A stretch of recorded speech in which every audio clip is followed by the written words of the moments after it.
Bonjour à tous, Chantal Litzmann. Je viens vous parler de cette nouvelle lune qui aura lieu donc le 28 février à vers 1h44 en Belgique dans la région liégeoise. Bien sûr, ça va un peu varier en fonction évidemment de l'endroit où vous vous trouvez dans le monde.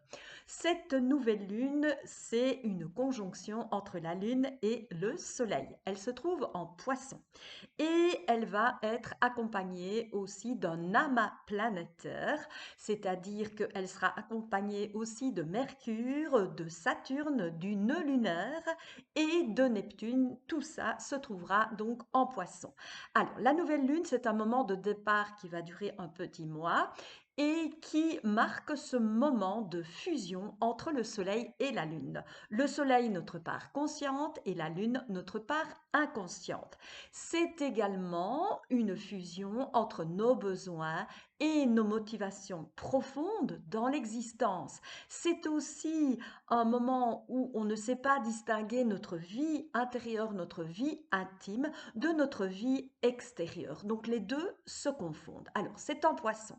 Donc le signe du Poisson est un signe d'eau. La Lune y est forcément bien mise puisque la Lune est en analogie avec cet élément eau. C'est-à-dire qu'il y aura bien entendu une sensibilité qui sera fine, qui sera vive, d'autant plus que Neptune est en Poisson, ce qui va nous donner une bonne intuition, ce qui va nous donner aussi des élans du cœur, de l'empathie, de la compassion, de l'indulgence pour les autres, un côté extrêmement altruiste, dévoué. Bien entendu, nous avons aussi Mercure qui n'est pas loin, alors et Saturne.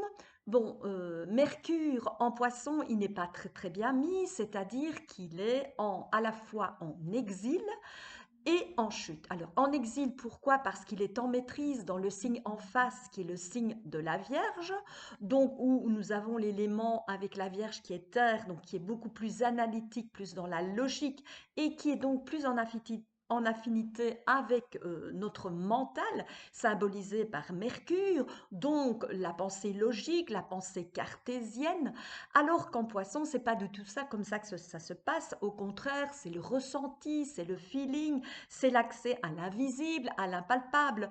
Donc, on va avoir une difficulté avec cet exil à expliquer ce que l'on ressent, nos perceptions intuitives, nos émotions vont avoir du mal à être verbalisées, à passer par les mots.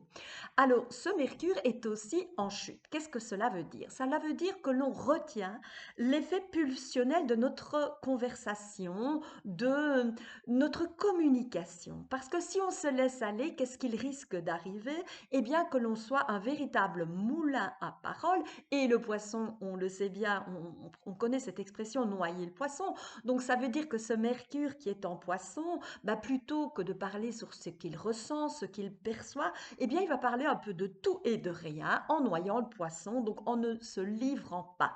Alors, le poisson est un signe mutable. Donc, mutable veut dire qu'il a cette faculté, bien sûr, d'adaptation, mais surtout qu'il a deux facettes. Alors, ici, avec le poisson, on peut avoir, si je puis dire, le côté opportuniste du poisson, donc qui va percevoir des choses ou émettre son monde intérieur à des fins purement égocentriques. Donc, on va trouver plutôt le côté poisson qui va être opportuniste.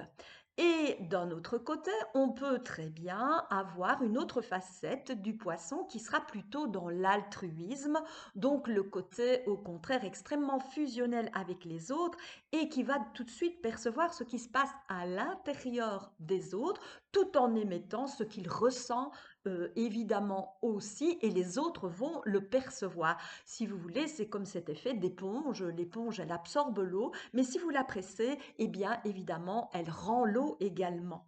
C'est cette image, donc, pour bien symboliser cette mutabilité du poisson. Alors, il y a aussi Saturne. Saturne qui est présent et qui est non loin de cette pleine lune, à une dizaine de degrés.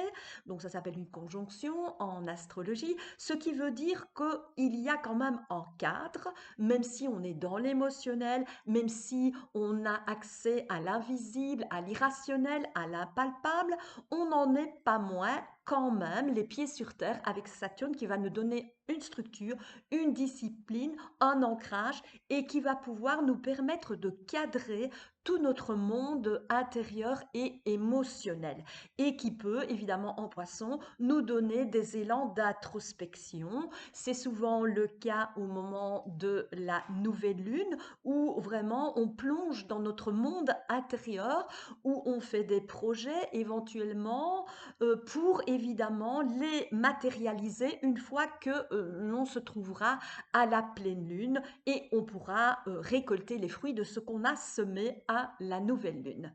Alors bon, voilà, on va regarder globalement les aspects de cette nouvelle lune. Oui, j'ai oublié de vous parler évidemment de la présence aussi de Neptune avant de commencer sur les aspects de cette nouvelle lune. Eh bien, Neptune est en maîtrise en poisson, j'en avais déjà parlé, donc c'est ce qui donne évidemment le plein potentiel d'altruisme, de compassion, d'indulgence, d'aspiration artistique, de connexion à plus grand que soi, un côté très religieux, mais dans le sens spirituel du terme, c'est-à-dire qu'il nous relie au grand tout, voilà, et qu'il nous fait fusionner avec les autres et avec évidemment toutes les autres dimensions, tous les autres mondes, que ce soit le monde végétal, animal, etc. Bon, voilà. Donc le poisson est hyper connecté par cette présence évidemment de Neptune qui est déjà depuis un bon moment en poisson avant évidemment de passer en bélier. Ça, ce sera pour plus tard. Donc ce qui nous occupe pour le moment, donc c'est cet amas planétaire et nous avons aussi la présence qui est conjoint évidemment à Neptune du nord qui nous demande aussi d'avoir accès à cet invisible, à cet impalpable, à cette connexion à plus grand que soi, à notre ressenti, à notre émotionnel, à nos perceptions intuitives, tout en allant puiser évidemment dans nos acquis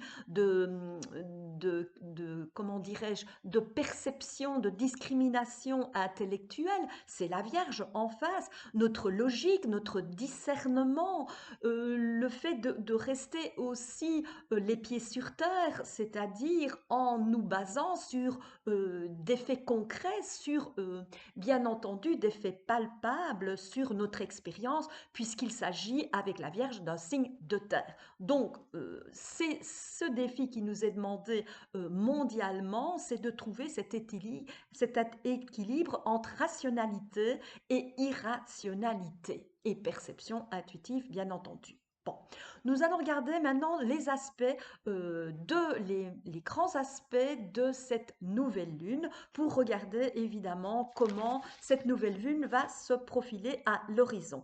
Il y a un semi-sextile croissant à Vénus qui est en bélier. Vénus en bélier n'est pas particulièrement bien mise. On dit qu'elle est dans son signe d'exil, c'est-à-dire qu'elle est évidemment en maîtrise dans le signe en face qui est la balance. La balance, c'est un signe d'union, donc Vénus est bien mise puisque Vénus, c'est le cœur, c'est l'union à l'autre, c'est un principe fusionnel. En bélier, qui est plutôt individualiste et qui est plutôt une énergie au lieu de féminine, plutôt masculine, donc Vénus n'est pas bien mise. Mais ça ne l'empêche pas quand même de fonctionner. Et ce semi-sextile de Vénus en bélier à la Lune et au Soleil qui est en poisson va nous permettre d'avoir de la passion dans tout ce qui nous motive dans la vie et dans tout ce dont nous avons besoin.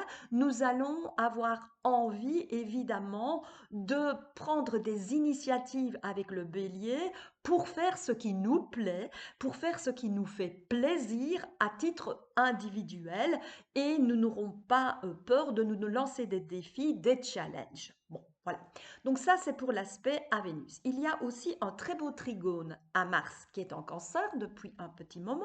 Donc, nous allons pouvoir à la fois en ce qui concerne nos besoins de fusionnel avec le poisson, nos ressentis et notre motivation pour bien sûr être dans cette ouverture du cœur, dans cette compassion vis-à-vis des autres, de mettre en place des actions avec Mars, de manière évidemment de nouveau intuitive, spontanée. Nous sommes aussi dans un signe intuitif, le Cancer, puisqu'il est régi par la Lune, et nous sommes aussi dans un signe émotionnel, puisque c'est un signe d'eau.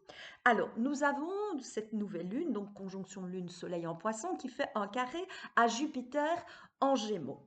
Donc, cela veut dire que nous allons avoir du mal. De toute façon, avec le Gémeaux, nous avons Jupiter qui est en exil, donc il n'est pas particulièrement bien mis, il ne se fait pas confiance, donc nos besoins, nos motivations dans l'existence, donc de fusionner avec les autres, d'écouter notre ressenti, on aura du mal à leur faire confiance, donc faire confiance à son intuition, et on aura du mal à concrétiser notre envie de fusionner avec les autres, même si nous avons évidemment des élans de sociabilité avec ce Jupiter qui est en Gémeaux, signe sociable par excellence et de contact avec les autres. Nous avons aussi dans cette nouvelle lune un quinconce à Lilith qui est en Balance. Donc Lilith en Balance, il y a une ambiguïté entre moi et l'autre, entre, je vais dire, le besoin exacerbé d'être dans une insertion sociale, dans l'union avec l'autre, de fonctionner en partenariat, en binôme, et d'un autre côté, une ambiguïté qui nous fait refuser justement cette union à l'autre pour privilégier davantage notre individualité. Donc nous allons être tiraillés entre ce besoin d'intériorité, de rentrer dans notre monde intérieur, et en même temps, il va falloir s'ajuster à des élans qui nous poussent à plus de sociabilité et d'entrer évidemment en contact et d'être dans la conciliation avec les autres. Donc voilà, c'était le contexte des aspects. Donc les aspects, pour rappel, ce sont des angles formés entre les planètes, donc entre la nouvelle Lune, c'est-à-dire le Soleil et la Lune qui se trouvent en Poisson, et les autres planètes. Maintenant, je vais parler du contexte global des autres planètes, notamment Mercure, Vénus et Jupiter. Bon, tout ceci, tout ce que je vous dis, bien sûr, c'est un niveau général. Si vous souhaitez savoir ce que, évidemment, les mouvements planétaires ambiants vont donner à titre individuel, il faudra le comparer à votre thème de naissance, c'est-à-dire à la position des astres comme ils étaient au moment où vous êtes né. Et ça, je ne peux faire ça que dans une consultation évidemment individuelle, puisque nous sommes tous des êtres uniques.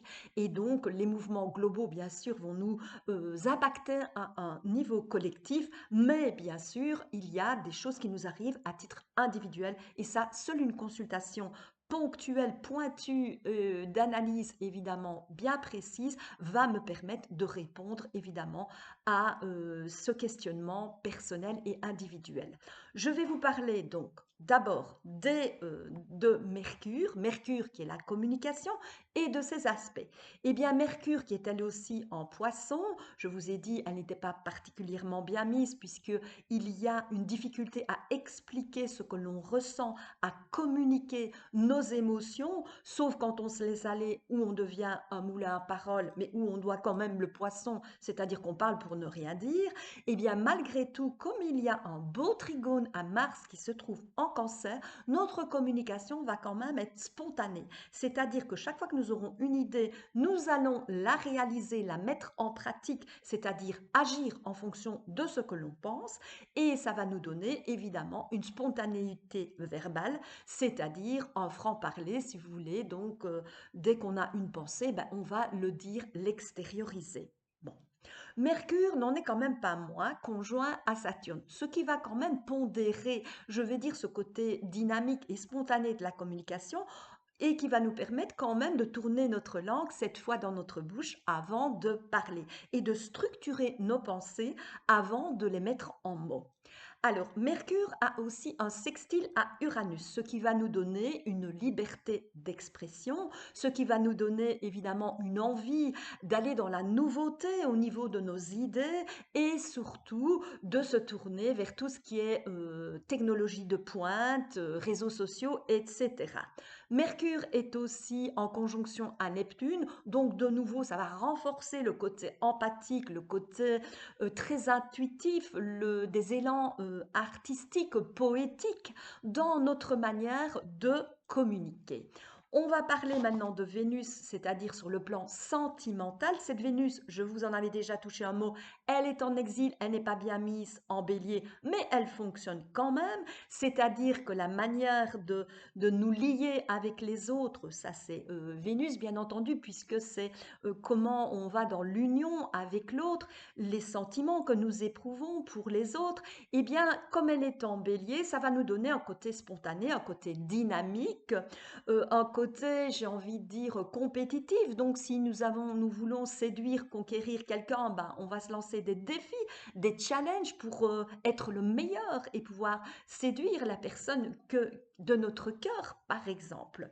Alors, cette Vénus, elle est en aspect de conjonction à Chiron et elle est en avant, donc ce qui va dire que si nous avons des sentiments qui s'enflamment très très vite, puisque évidemment le bélier est un signe de feu, ben nous avons la possibilité de nous guérir par l'amour, c'est-à-dire que nos sentiments auront un côté très sain. Alors, ça, c'était pour Vénus. Maintenant, nous allons parler des aspects de Jupiter, c'est-à-dire notre insertion sociale. C'est en Gémeaux, c'est pas, disons, une position où elle a son plein potentiel, puisque Jupiter est en maîtrise dans le signe en face des Gémeaux, c'est-à-dire en Sagittaire, mais elle fonctionne quand même, donc par le verbal, par la communication, par les déplacements, par les échanges, par la transmission d'informations. Alors, justement, ce Jupiter est en aspect de sextile à Vénus en bélier, c'est-à-dire que dans nos échanges sociaux, nous allons quand même y mettre de la passion pour réaliser évidemment ce dont nous avons envie. Donc, et ça va nous donner un côté franc, spontané. Et en même temps, malheureusement, nous n'allons pas je vais dire, aller dans la dentelle, puisque nous allons parfois manquer un peu de douceur du fait de l'exil de Vénus qui est en bélier et qui a un côté plutôt masculin que féminin, donc qui va pas être dans la douceur ni dans l'affect. Alors ce Jupiter fait un trigone à Lilith en balance. Donc Lilith en balance, comme je l'ai expliqué, il y a une dualité. Donc soit on va dans l'excès de la balance, où on est dans la conciliation, dans le rapport social à fond, je vais dire, ou au contraire, on refuse le jeu de la balance, le jeu, je vais dire, de la conciliation et le jeu des conventions sociales, et on va plutôt dans le côté inverse, c'est-à-dire Priap en bélier, où là, on va avoir un côté vraiment rentre-dedans et très individualiste. Donc, en société, nous aurons une ambiguïté à vouloir être individualiste tout en essayant d'arrondir les angles et d'être dans cette, je vais dire, conciliation sociale. Donc voilà au niveau global. Pour évidemment une consultation bien plus spécifique, bien plus ciblée en fonction de votre heure de naissance, je vous renvoie à mon site internet orkinéréide.com où vous pourrez prendre contact avec moi pour un rendez-vous. À très bientôt et je vous souhaite une excellente nouvelle lune.